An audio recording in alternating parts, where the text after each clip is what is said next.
everybody. Okay, before I crash, let me just pause for a second. Cool. So, I realized that I live in one of the most beautiful cities in the world, and it is gorgeous out today, and I have not been to the beach in quite some time. So, I'm going to play hooky from work, and I also want to take the time to set up for you what you're about to see.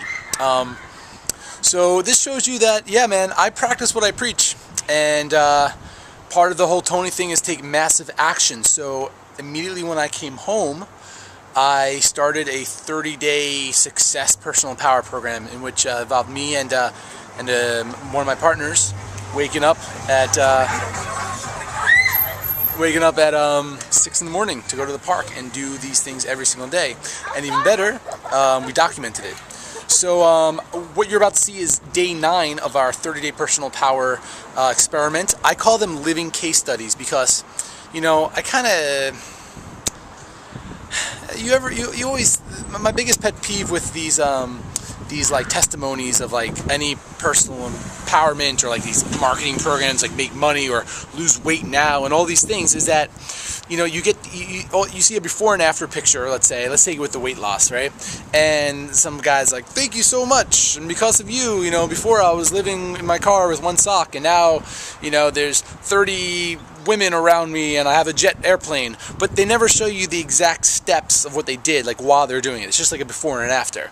And so I was curious, you know, just like I am with lots of stuff. And so we did do the 30-day personal power. As far as I know, we're the only person in the universe that actually documented every single day and did a personal account of it. So we're inviting you to take a little sneak peek of day number 9. And we have not released it yet, but we'll keep you posted on it. It was a really incredible experience, and I learned a lot. And I just want to show you that, like, you know, this is my life. Like, this is when I talk about things, or if I sell products or services, I don't unless I've done it, and it was freaking awesome for myself. Okay, anyway, what the Friday, and we'll see you next week. I'm off to Venice Beach. Everybody, it is April 23rd. We are on day 9 for personal power. And again, no newspapers to show the date. I'm just growing a beard, but I'm probably going to shave today or tomorrow because I'm going to a wedding this Saturday.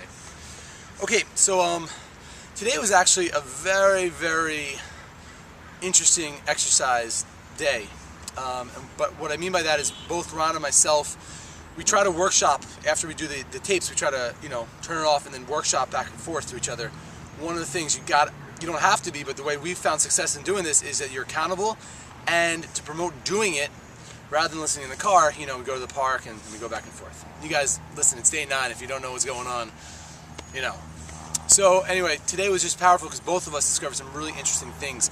It was all about our values and our beliefs. And basically, well, the way I would define it is kind of like a value is the object and your belief is the subject of that object, right? So if you see a square, that's the object.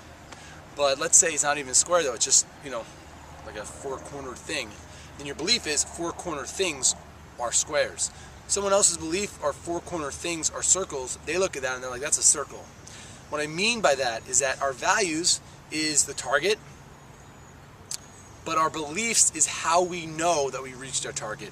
And that is a little esoteric, so it's going to be a lot easier when I give you an example right now. We had part of the exercise was to list our values in order, right? So we all have certain values that we want. Love, success. Now if you say money, try to go a couple steps further and ask yourself the question, why do I want money? And chances are it's going to bring you back to untangible values.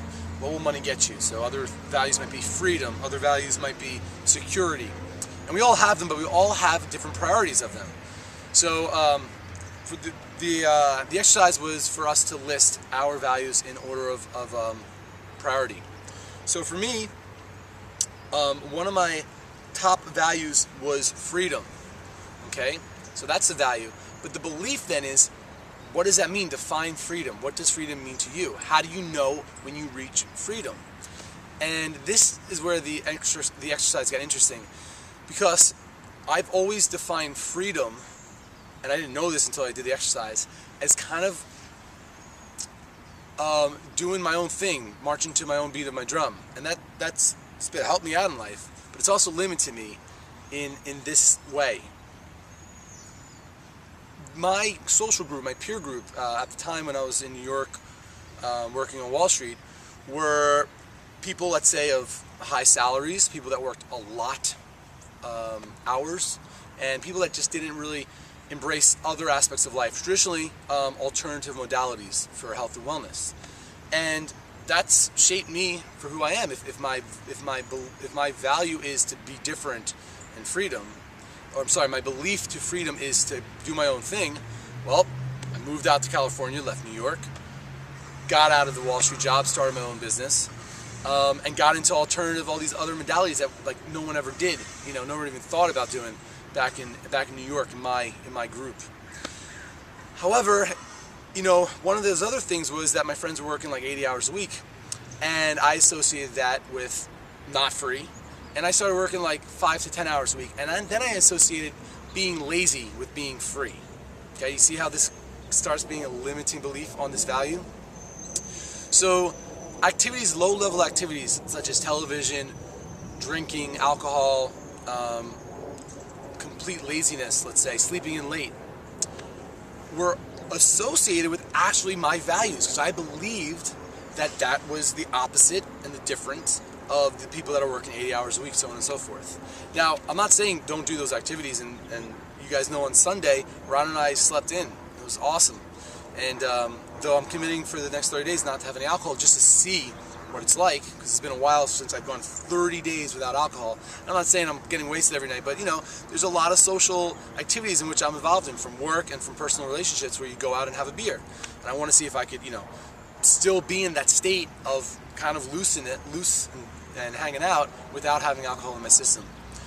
So it's nothing wrong with doing these things, but I just found that if my belief is associating that those are high-level activities, those define my values, and my number one value of being free might not be the best thing to accomplish these goals that Ron and I have now for the next 30 days.